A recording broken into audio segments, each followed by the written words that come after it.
Well, the new DC Comics solicitations are out. All the books coming to your local store in April 2021. We're going to talk about that in this video. I will tell you what looks good, what looks bad, what you should put on your pull list, and what you should avoid at all costs. So if you like comic books, stick around. We're going to have some fun. Or you're going to hate me. It could go either way.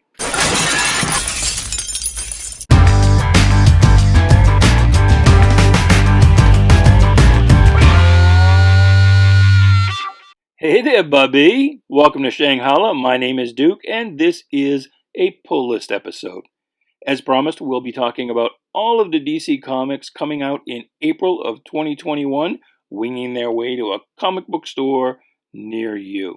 So if any of this proves enlightening or entertaining or informative to you, please do leave a comment down below. Like, share, subscribe, do all of the groovy things. But yes, most importantly, please do leave a comment. Let's get that dialogue going. Even if you disagree with me, if you want to leave a thumbs down, let me know why you did that in the comments below, because I will almost certainly say something in this video that is going to piss you off. But that's okay, they're just opinions, baby. Everybody's got them. I'm not going to hate you. You don't have to hate me, but please do. If I snark on your favorite book, let me know in the comments why I'm wrong. Maybe you can turn me. Maybe you can convince me that I should be buying that particular book. I mean, I've got time. I don't have to have my pull list into my local retailer until mid-February, so I might decide to buy that book. And conversely, if there's a book that I'm telling you I'm going to put on my pull list that I think is going to be great and you think it's going to be trash, well, by all means, tell me why I should be saving my money. But beyond that, let's not waste any time. Let's get right to it. So as you can see here, DC will be putting out 37 periodicals in April, what we derisively but lovingly refer to as the floppies. And just 37, that's a dramatic cut. A lot of people are concerned about that. You've probably seen the videos on YouTube, people predicting, saying that this is the death knell. This is the end of DC Comics. They're crashing.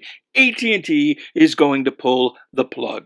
Well, maybe they're yanking on the plug a little bit, but I think they're doing a good thing. I think they're actually right-sizing. I don't think DC has any business publishing more than 10 books a week, 40 books a month. And the reason I say that, the reason that I'm not panicking, is because I am old enough to remember the infamous DC implosion of 1978. And if you don't know what that was when the new corporate overlords at Time Warner, DC had recently fallen into that empire. They came over to DC, their newly acquired bastard stepchild, and they cut the line right in half, pared them down to just 17 titles per month.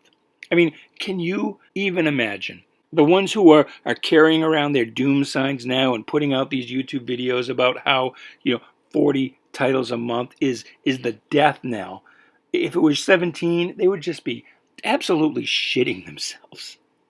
And to continue the scatological analogy, people like Ethan Van Sciver and all of his fans, if DC was putting out just 17 titles a month, they would be wetting themselves, just piddling with glee.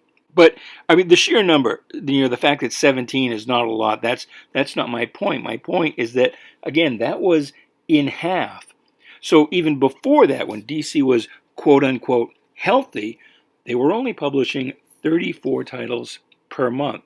And that's really what DC had been at for much of the 50s, the 60s, the 70s, right around 30, 40 titles a month. So when we look at what DC is putting out now, it's about right. What DC was doing for years, this foolishness of 60, 70, upwards of 80 titles a month or more, it's just ridiculous.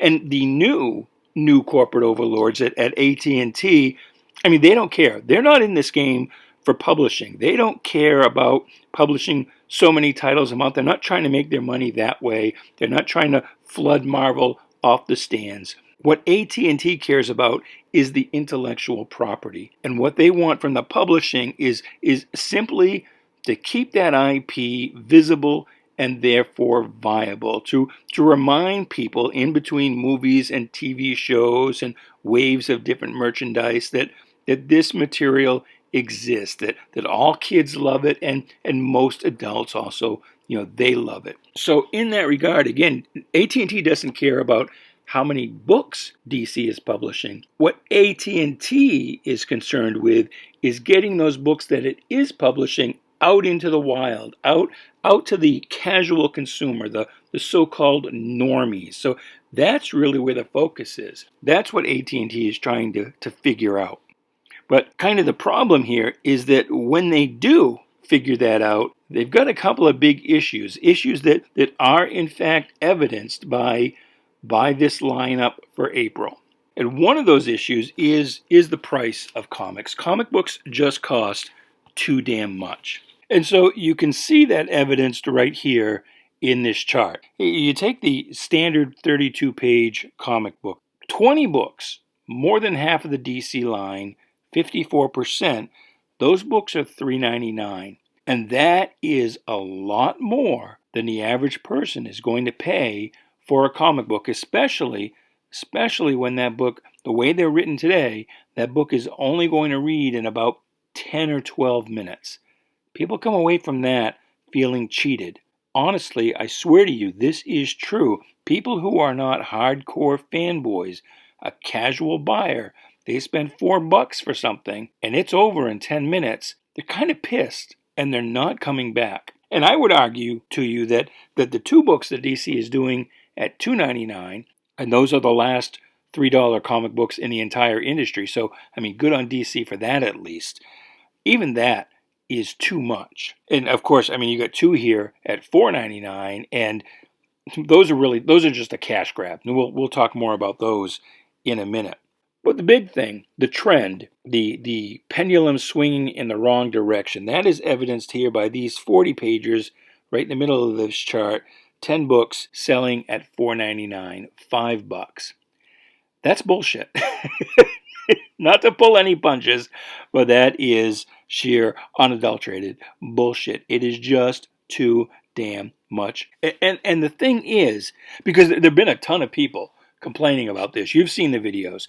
DC started doing this last month, and everybody who does a comic book video has done something about this new price package point of 40 pages for $4.99, and they've all complained about it. Nobody is really happy about this idea that DC is adding in backup stories that most people say, well, they don't even want to read, and hiking the price. But the thing that surprises me is that of all the complainers, not one person, I didn't see one video, and if you see it out there somewhere, please bring it to my attention in the comments below. But I didn't see anybody recognizing the fact that this is standard operating procedure for DC, going back all the way to the early 70s. DC has always done this. They will offer a little bit of a bigger package for a bigger price point, and then what happens? They pull the rug out. It's all bait and switch. And the thing here with this new how do you do is that it's not new at all. It is directly analogous to one particular price increase that DC did. This hike from $4 to $5, and well, it's okay because we're adding in backup stories. That is exactly what DC did in 1980 when the price went not from $4 to $5, but from 40 cents to 50 cents. And DC made a big deal about how they were adding in these 8-page backup stories. Well, that lasted about a year. The backup stories went away, but the 50-cent price point remained. So I'm making my prediction right now. You write it down, a little Post-it note, stick it to your computer screen or on your iPad or somewhere where I can say I told you so. A year from now, not more than 18 months, these backup stories and these $4.99 books, those are going to go away. We're going to be back to the regular price point, but that $5 price tag is going to stay. Basically what DC's doing is they're training you. They're doing a bait and switch to train you to take the higher price. And that's a poor, piss poor publishing decision, in my opinion, because if AT&T wants to achieve its goal, which is, again, visibility to feed viability for this intellectual property, it needs to get the comics out into as many places as it can, and it needs to stop printing these things the way the industry has done for the past 30 years or so, treating them like they're limited edition collectibles. It needs to go back to the future, or forward into the past, more correctly.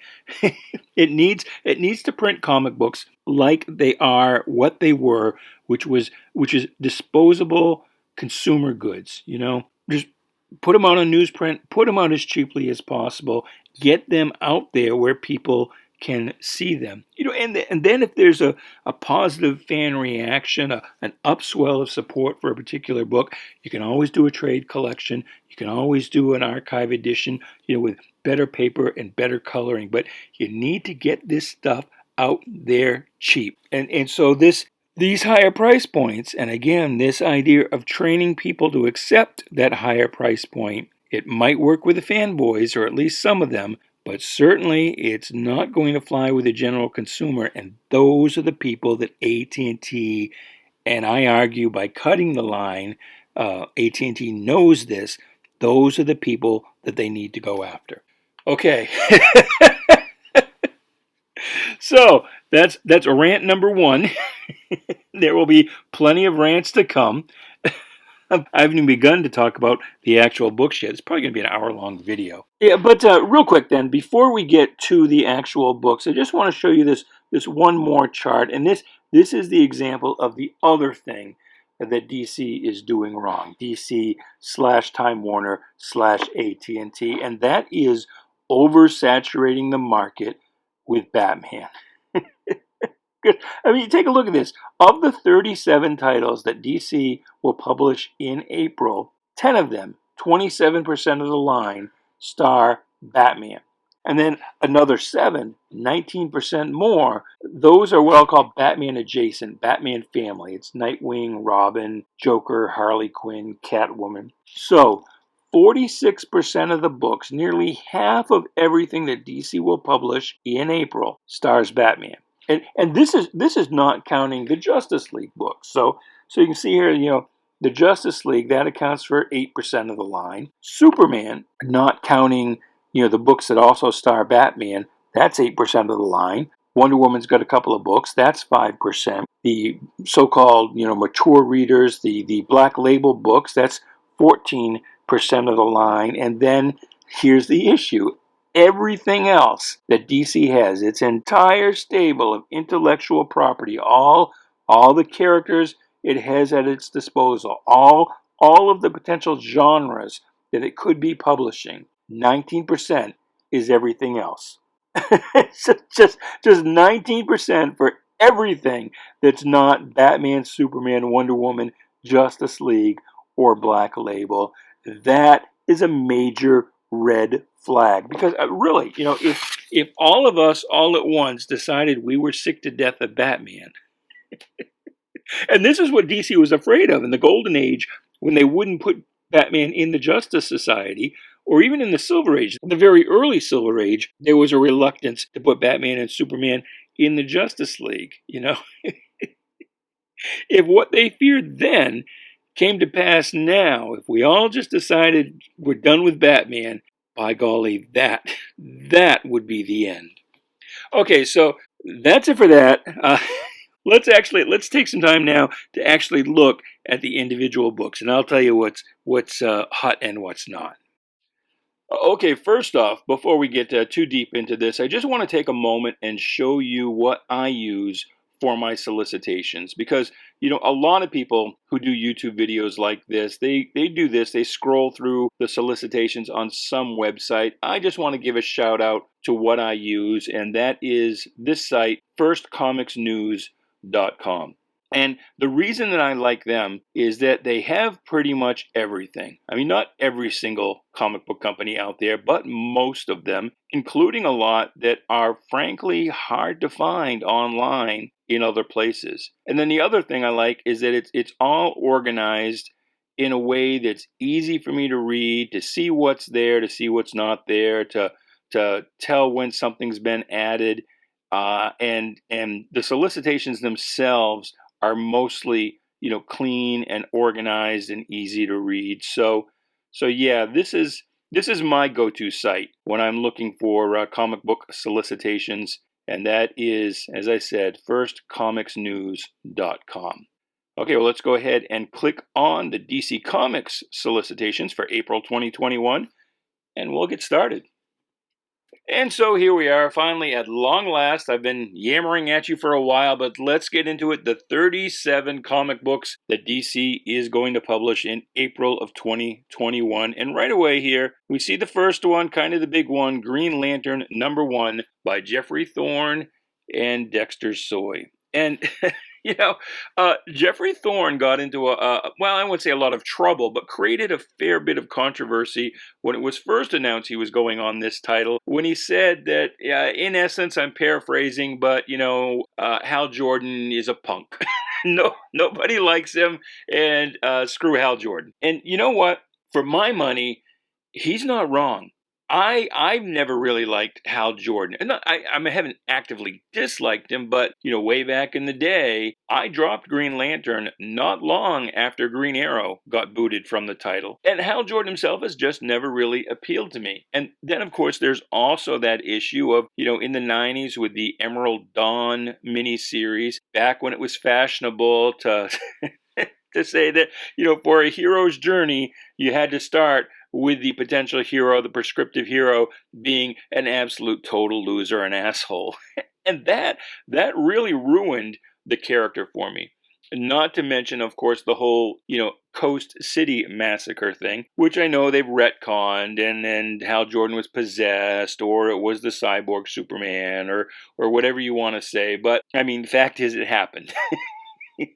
You can try and wipe it off the board, but it's there. And so Hal Jordan, I don't really care that much about Hal Jordan. John Stewart, who will be the focus of this series, is in fact a much more interesting and compelling character to me, although I do admit that is mostly because of the persona he projected in the Justice League cartoon. In the comic books themselves, John Stewart is kind of wavered from kick-ass to cuckold, depending on who's writing him.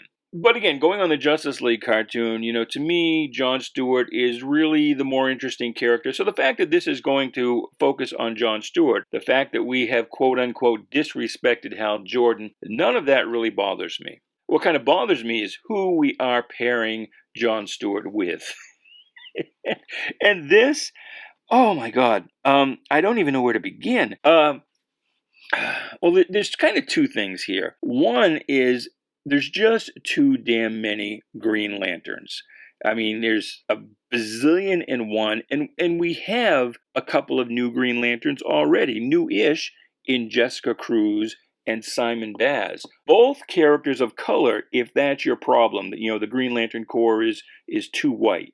With Hal Jordan and Guy Gardner and Kyle Rayner and whatever. If that's your argument, well, Jessica Cruz is Hispanic, Simon Baz, a black Muslim, and those are fairly new characters. And if the idea, which is a good one, which is to pair an experienced Green Lantern like John Stewart with a rookie, then why not one of those? Why one of these other Green Lanterns? Why are we always inventing new Green Lanterns? And part of me wonders if it is kind of this anti-Jeff Johns thing that is circulating within DC. Seems to be anyway. It's like we don't want Jeff Johns to get any royalties from these characters that he created, the Jessica Cruz, the Simon Baz. We're going to invent our new Green Lanterns. So we've got new Green Lanterns. We've got new Green Lanterns. We've got 7,000 members of the Green Lantern Corps, and I swear to you, 5,003 of them are on Earth.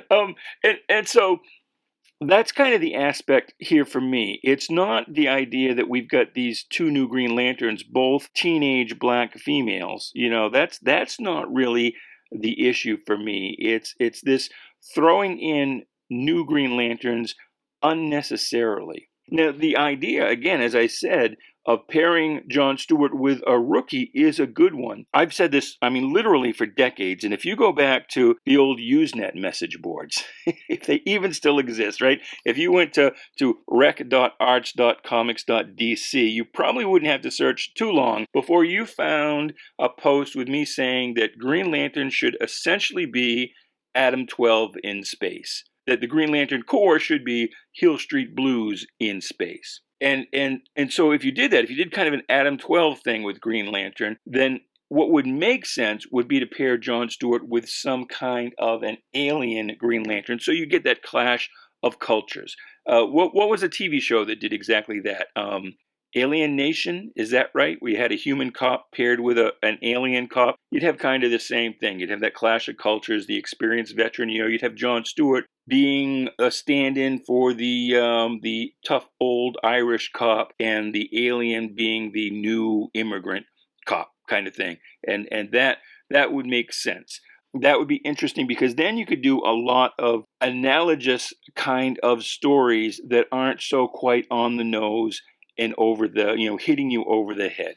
So I don't know. This is a series that I have put on my pull list. I am going to give it a try. I'm expecting good things of it, mostly because of the interview that Jeffrey Thorne did on Perch. If you are familiar with the Comics by Perch channel, every Friday night he does a Comics and Drinks live stream. And he had Jeffrey Thorne on there, and he seemed like an altogether thoroughly decent guy.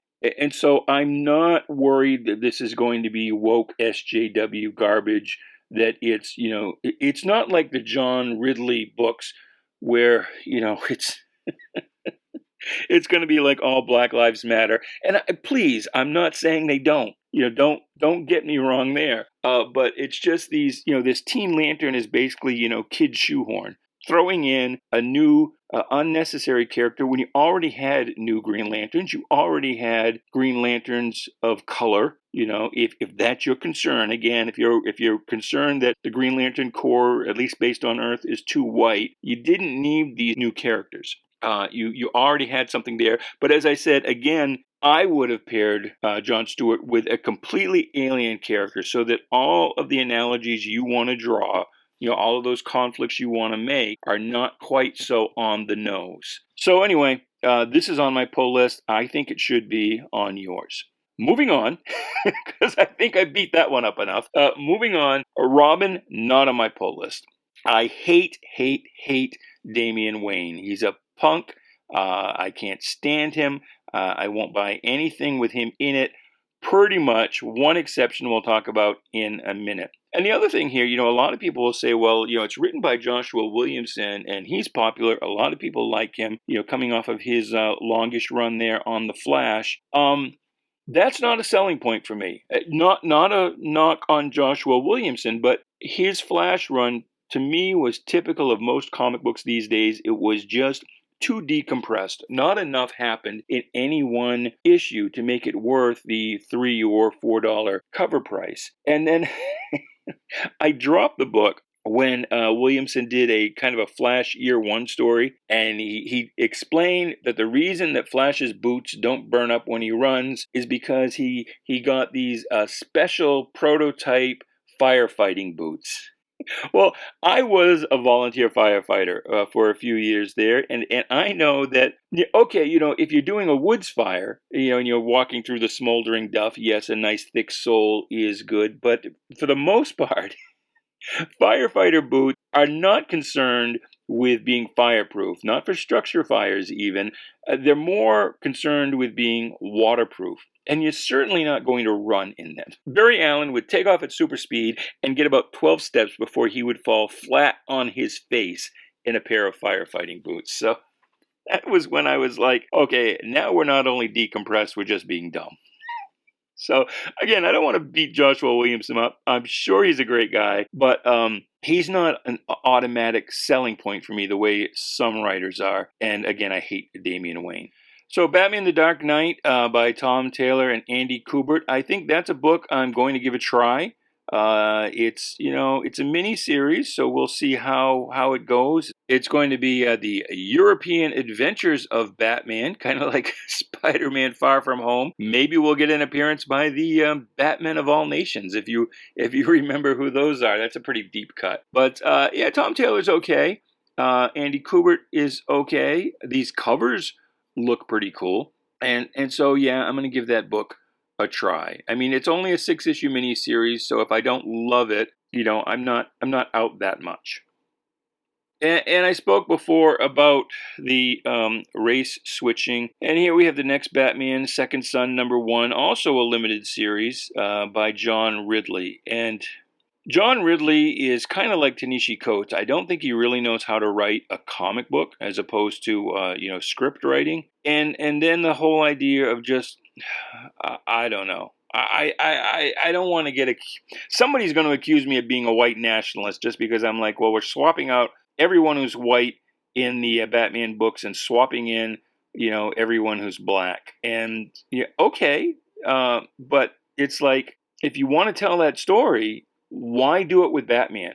You've got the Milestone universe. You could create new characters. You could certainly introduce black characters into the Batman mythos, and there are plenty already. I just, the idea of just replacing one for the other, I don't know. I wouldn't feel so bad about it if the book was better, but having read a few things already that John Ridley has done in comics, it's not for me. So I'm not going to buy that. This is for me, and I am going to buy it, and that is the Batman and Scooby-Doo Mysteries.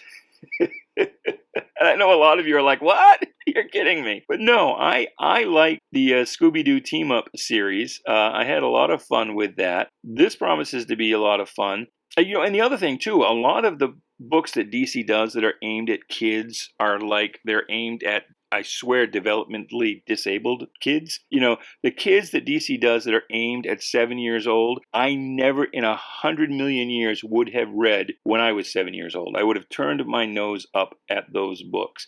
But the Scooby-Doo Team-Up series was pretty good, and it was not really written down. I mean, yeah, it was kind of simple plots, but there were as many or more words per page than in the typical DC comic book nowadays. So, it was fun.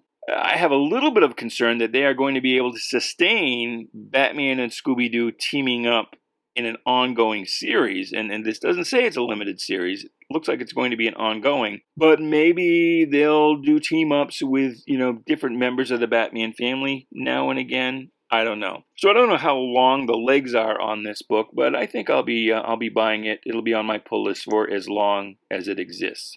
This book I am very happy to see the return of, and I told you there's one place that I can stomach Damian Wayne, and it is here in the Super Sons, where he is tempered a little bit by the John Kent Superboy, where they kind of play off each other. And I'm so happy this book is back. I enjoyed it. I wish it wasn't a mini-series. I wish it was an ongoing series, because that would, I think, allow writer Peter Tomasi to kind of change things up. A longer storyline, a shorter storyline, a done-in-one with something that goes on for 6 issues, ongoing subplots. The Adventures of the Super Son series was 12 issues, and that one really only had about 5 issues of plot in it. There were a few issues there that were kind of drug out, and so this is a little better at 7 issues, but maybe it's only going to be 3 issues of actual plot. I don't know. But I really have enjoyed that series when it's been around in the past. I'm a little confused.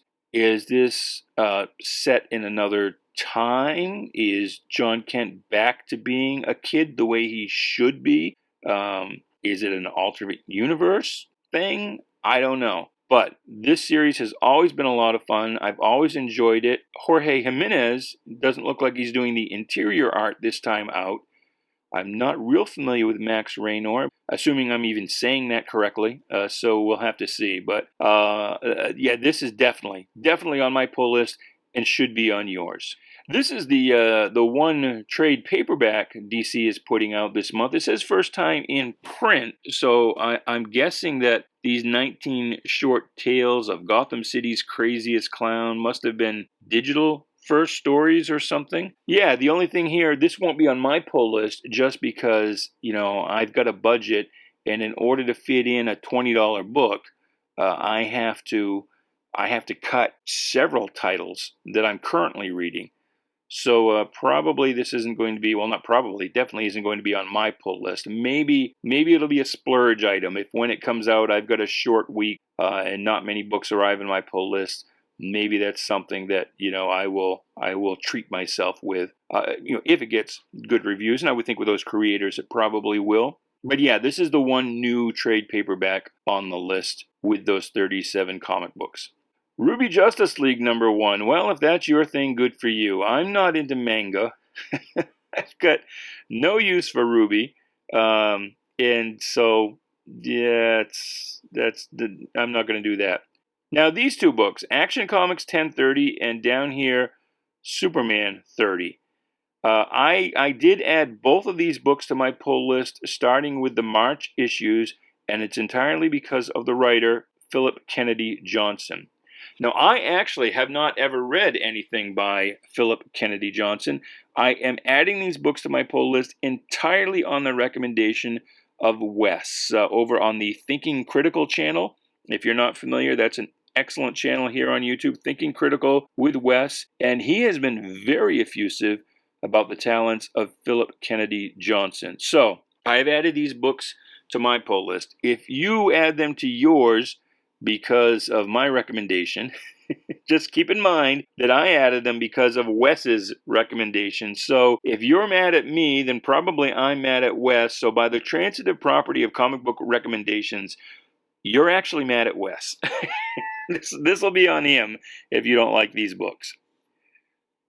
And now we'll move down. American Vampire is 1976. Okay, whatever. Scott Snyder. Okay, whatever. I can only handle just so many vampire things.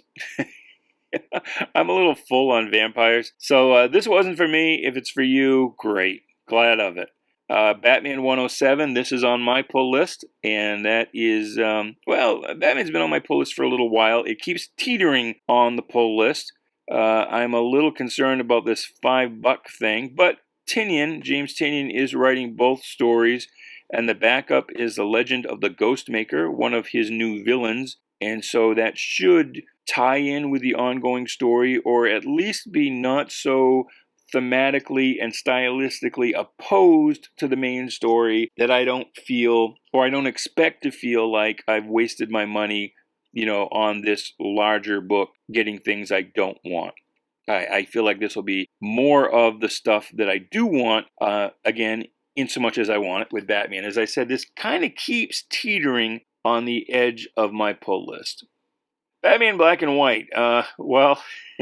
This is not on my pull list, and that's because this is one of those cash grabs. This is 48 pages for $6, and yeah, it is some A-list creators, as you can see here, and so I'm sure DC had to pay more for those creators, but it's also paying a lot less for just doing the book in black and white and not in color. So, this should be 48 pages for the same price as a regular book, $4.99, or maybe even less. The fact that this is more, it's just a cash grab. This is a cool cover. It's a very, very 1970s-esque cover to me. But still, the only way I buy this is if, again, I'm having a short week. And these are largely all short stories, so I could get issue 5 and I presume not have missed anything because I didn't get 1 through 4. 1 and I think 2 are already out, and I passed on both of those on the stands. But I'll take a look at this when it's on the stands, and if I'm having a short week, I haven't hit budget, there's not much to buy, maybe I'll pick it up, but probably not. Batman Urban Legends, I am getting this even though it's an $8 book. Although, frankly, these, $8 for 64 pages is a better deal than the 32-page books for $4. You're paying a lower price per page, so it is actually a better deal. You've got to pretty much kick off 2 books off of your pull list in order to fit it in. But I'm getting this not just because it's a better deal, but because Chip Zdarsky and Eddie Barrows. I could go for that being the regular Batman team. If DC took my advice and cut the number of Batman titles it has out at any one time by like a third or a quarter or less, I would not mind at all if the regular team was Chip Zdarsky and Eddie Barrows. or at least Chip Zdarsky. This is a great cover, though. It's a great cover and a nice logo. I like that logo as well. The only thing I don't like about this cover is I'm old school. I like word balloons on my covers. I can picture Batman saying, "Oh no, I have to stop this crowbar ninja, or else, gasp, sob, Robin dies." You can't have a good DC cover without somebody saying gasp or sob. So, moving on. Batman Superman, I skipped this title when it first came out because it was tied intrinsically into dark metal, and I did not enjoy or like dark metal at all. It was all over the place. Couldn't understand what was going on just by reading the main series. Couldn't afford all of the ancillary tie-ins, and because of this was tied in to that so closely, I just skipped it. This, though, looks like kind of a done-in-one. It's an Elseworld story, as you can see here, in a world where Superman's rocket never reached Earth. And what's another one? A world where Martha Wayne survived. Those are those kind of, what if imaginary stories, those Elseworlds that really kind of get my fanboy juices going. So I'm not going to put this on my pull list, but I might pick this up off the stands. I'll take a look at it, and if it looks good, I'll probably buy that off the stands. And I mean, Ivan, is it Reyes? I don't really know how to say his name, but that fellow right there is usually pretty dependable on the art as well. So that's a book I might buy off the stands, but it's not going to be on my pull list. This is not on my pull list. It's not. I'm not going to buy it on the stands. Not going to touch this. Batman versus Ra's al Ghul, or Ra's al Ghul, however you prefer to say it. Lord knows the TV shows can't keep it consistent. I'm not buying this just because it's written by Neil Adams right there. Neil Adams isn't at the top of his game anymore, but he's still a fine artist. But the problem is that his writing is painful. It just makes me sad. Neil Adams is a lot like Steve Ditko or Jack Kirby.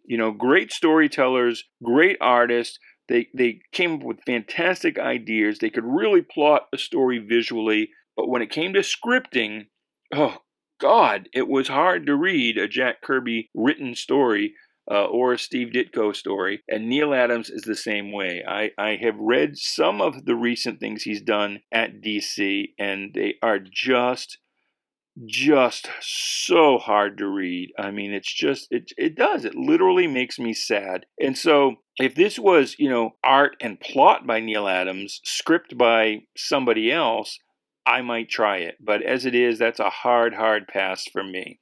Batman Catwoman, this is a cash grab, not going to touch it. Regular 32-page book for $5. Sorry, not going to do it.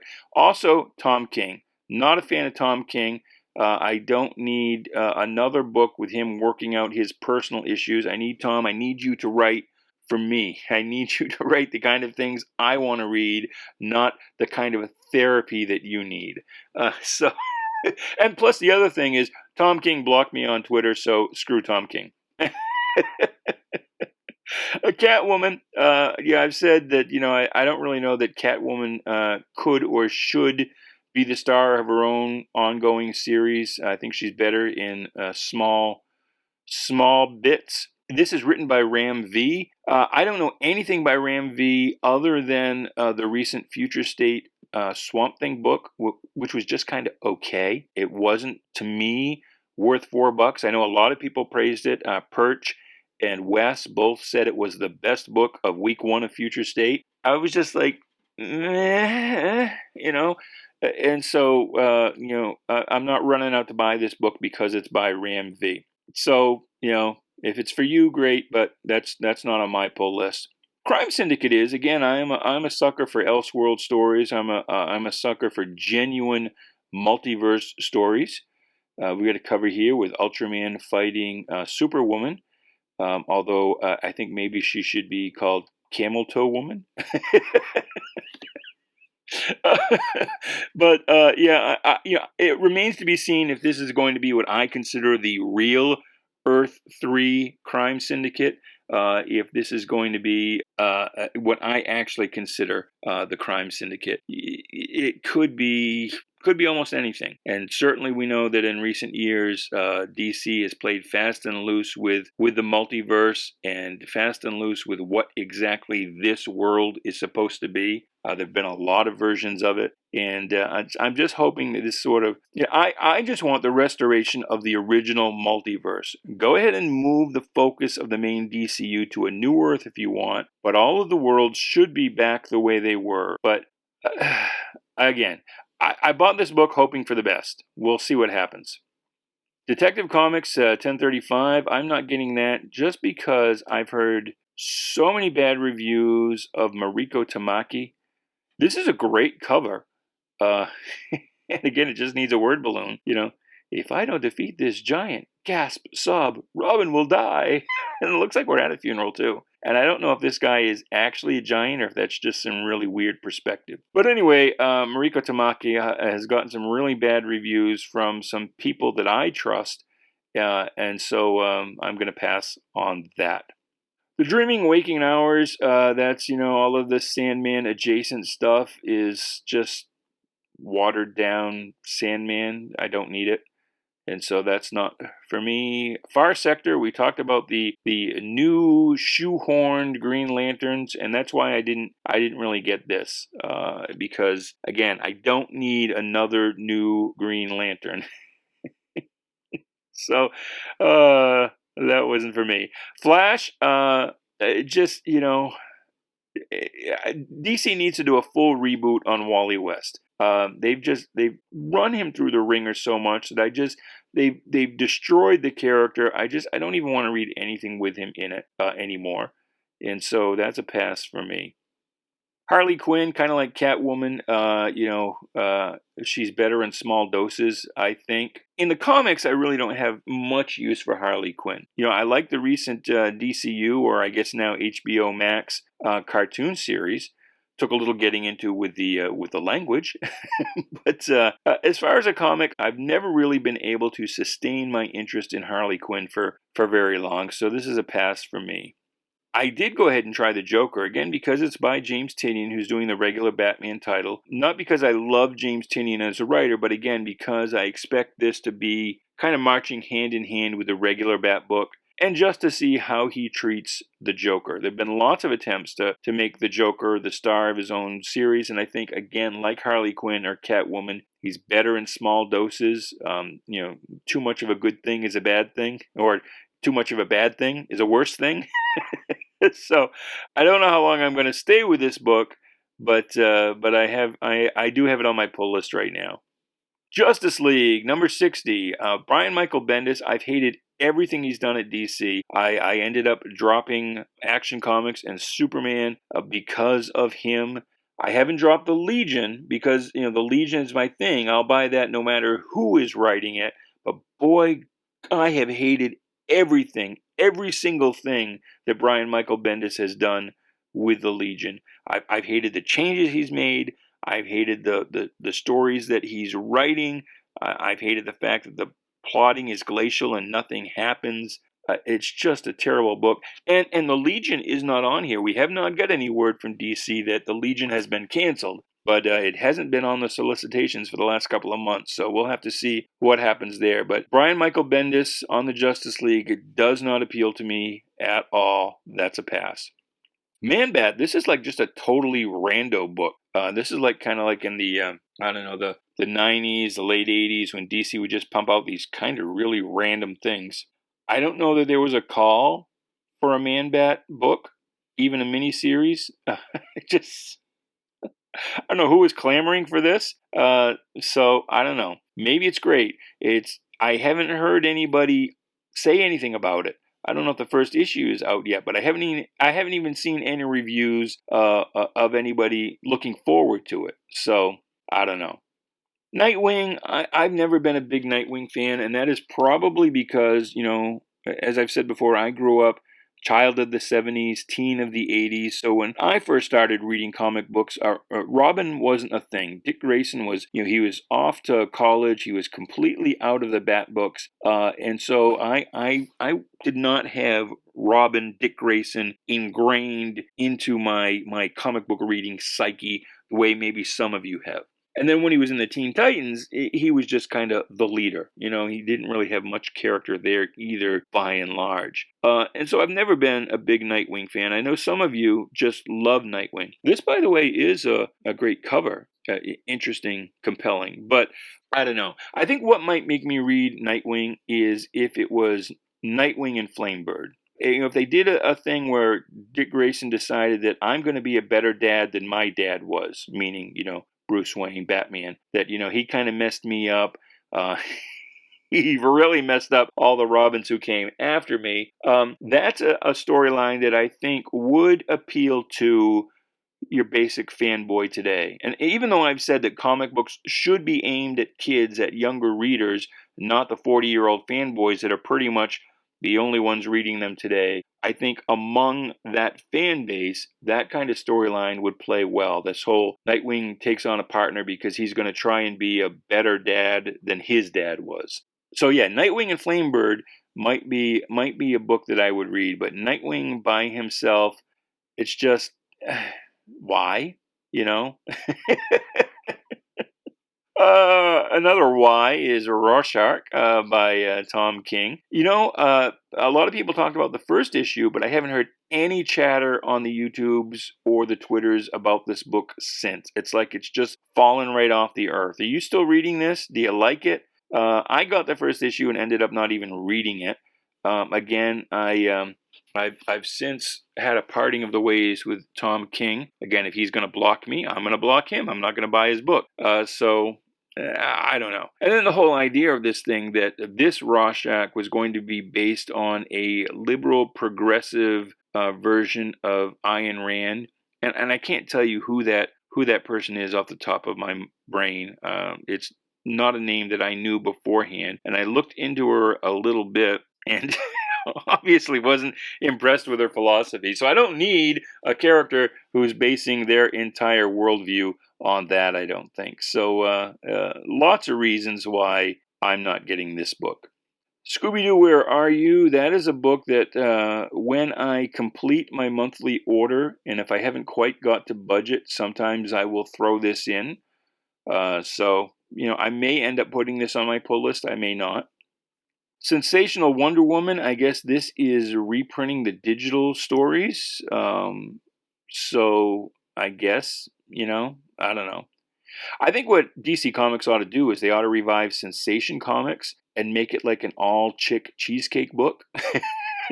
I know that would drive some people crazy, but, if you had like a lead Wonder Woman story by, I don't know, Adam Hughes and, rotating in as backup stories, maybe Harley Quinn and Catwoman, assuming we're not going to have them in regular titles, do them in the small doses that I think they work better in. And then, other characters like Vixen or Lady Blackhawk, Phantom Lady, and just all kinds of, Adam Hughes kind of style artwork. I think that would be a big book. I bet you that would be a huge seller, especially with covers by, who's that guy that's really big on covers now? Zam Zor? I forget his name. But yeah, that's what I would do with that. But this in particular, I'm like, yeah, whatever. This is an interesting case. Suicide Squad. I had no interest in this. Didn't even notice it last month. But these are both really cool covers that have caught my attention.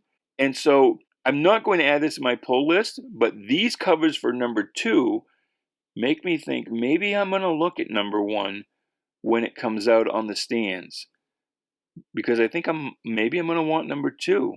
If what's inside is as good as these covers, possibly. I mean, it's the same artist on the inside as on the cover, so I don't know. If you ordered Suicide Squad, if you put that on your pull list, tell me why, and maybe that will help make that decision for me. But yeah, I'm going to take a look at number 1 when it comes out. And again, it's all based almost entirely just on these covers for number 2, which is, I guess, a weird way to buy comics, but that's how it goes. Superman Red and Blue. Again, this is a cash grab. If you're limiting the number of colors, you should be paying less to produce the book. It should cost less, not more. And this book has had some really, I mean, look at this. The first issue too, and this one, they've had some really weird, not Superman covers. Like this is fan art. This is New Yorker art. So yeah, that's definitely not something that's going on my pull list. Swamp Thing by Ram V. I've already told you I tried the Future State Swamp Thing, and I was just like, meh. So that's not something I'm going to spend $4 a month on. Sweet Tooth: The Return. I didn't even know he was here the first time. I mean, I knew, I just didn't care. So I don't know. This will probably end up being a Netflix series, but and then the prices will go through the roof, and I'll wish that I had stocked up on a few copies. But for right now, Teen Titans Academy is just a stupid title. I mean, it should be just Titans Academy. Teen Titans Academy is a lot like saying, teenage high school. I'm not sure this is a book that anybody needed or wanted. I don't know. The Teen Titans in the last couple of decades really have been just a friggin' mess. And it's a book that, it seems like it's a book that DC just publishes just to retain trademark and puts in characters, again, just to retain copyright and trademark. It's just a mess. The Teen Titans books are almost as big a dumpster fire as the X-Men books. Almost. Truth and Justice, I've never been a huge fan of Constantine, and Constantine is a character that's really easy to write wrong. It's really easy to write a bad Constantine story. Thinking you're writing this cool, abrasive, hip character, and he just comes off being a dick. So that's not for me. Wonder Woman 771. Well, I guess I thought Wonder Woman was dead, but now she's back. I don't know these writers, Becky Cloonan and Michael Conrad. Travis Moore on the art is okay. But I really, really enjoyed the Future State Wonder Woman story by Joelle Jones. I have had some concerns with her in the past. Great artist, but I've had a little trouble following her panel-to-panel continuity at some point. And, her writing has been really decompressed in the past. But that particular book, the Future State Wonder Woman, that was, I thought, a great, great book. I could go for Joelle Jones now on the regular Wonder Woman title full time. Rather it was this Yara Flor character or Diana Prince or some other Amazon. And actually that would be a good idea. Instead of Wonder Woman, make it plural, do a Wonder Woman title and have Joelle Jones just, exploring different Amazons. Instead of constantly replacing Wonder Woman with another Amazon, just follow some of those Amazons. There are as many types of Amazons, I'm sure, as there are types of women in the world. I'm sure somewhere there's an Amazon who wants nothing more than to be a mother and wife. But I'm just saying that as an example that, the scope of femaledom, of womanhood is wide and large and largely outside of my experience. I might enjoy a series that explores all the different kind of Wonder Woman. A Wonder Woman, plural, WOMEN title by Joelle Jones. That might be something I would be interested in. Rather it was, in an anthology or, a regular sized book that, just switch the focus character from time to time. But as far as Wonder Woman herself, I'm going to wait until I see some reviews on this before I jump right in. And that's it. That's the end of the regular comic books. From here on in, we are looking at trade paperbacks. So if you lasted, if you watched this whole video, by golly, I congratulate you. I thank you and congratulating you for having the perseverance to tough that out. The next video will be out. I'm trying to get on a regular schedule, so the next video is going to be out at 1 p.m. today. That's what it's scheduled for anyway. Today being Monday, January 18th of 2021. And that's going to be an unboxing video. So if you managed to stick this one out and you like long videos, then please come back at 1 p.m. We'll be doing an unboxing of some Silver Age DC books, so that'll be fun. All right, I'll look forward to seeing you there. So until then, goodbye, good luck, and please be good to each other.